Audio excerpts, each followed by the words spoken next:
At the beginning of Elden Ring, you have a choice to choose between a lot of different unique builds, and they all have their pros and cons. But the one that stuck out to me the most was the samurai build. I knew from the moment I saw this build, I had to do a Ghost of Tsushima style playthrough of this game. And I'm going to show you guys today how to take full advantage of this build early on in the game.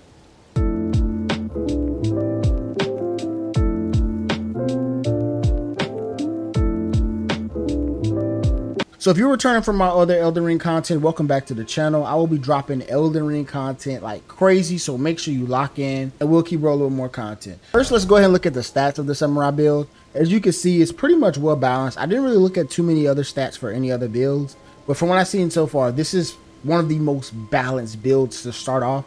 It's great for beginners from what I've heard. So as far as attributes goes, you want to focus on vigor, endurance, and dexterity, pretty much the whole game. Strength is also good too, as like a fourth. But those are the ones you really want to put your time into grinding out for. Now that we got the stats out the way, you can kind of see what you're getting yourself into. This build can be kind of tanky. I don't know if that's the right word to use for it, but you definitely want to make this build to where you can take a hit or two if you have to. All right, that's taking a hit should not be the problem with this build. You definitely need to stop in here, especially for samurai builds, and grab the crafting kit. You're going to be crafting a lot of arrows for your longbow.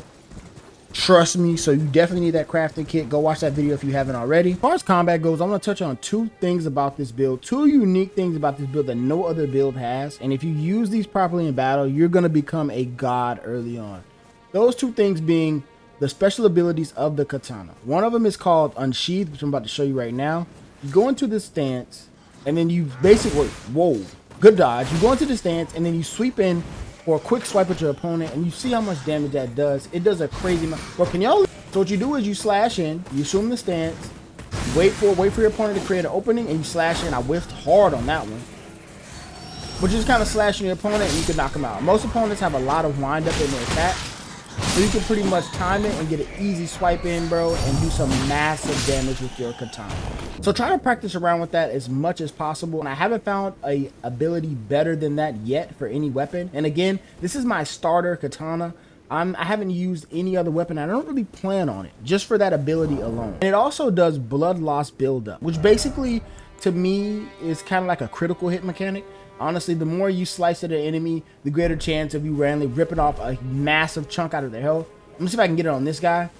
Nah, I'm already pretty strong myself, so it only works on like, wait, bro, chill out, calm down.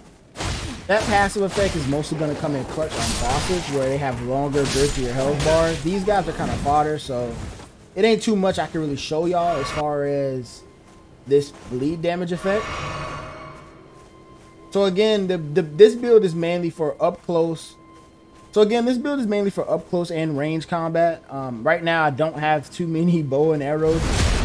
Right now, I don't have that many bows to really show you guys. But yeah, so this build is all about long range combat with the bow and close range combat with the katana.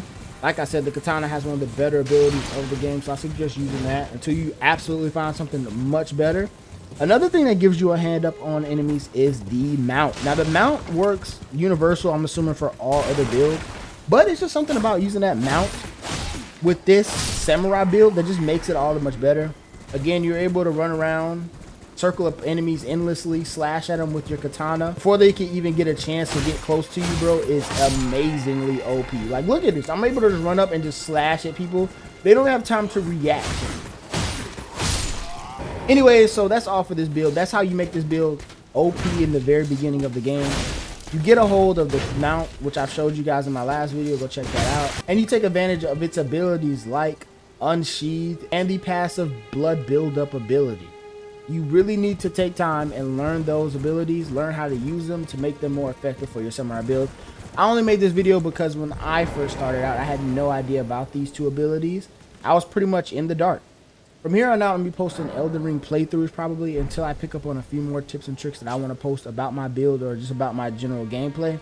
So you guys can look forward to my next playthrough. I'm going to be showing you guys how I took on the Tree Sentinel with this build.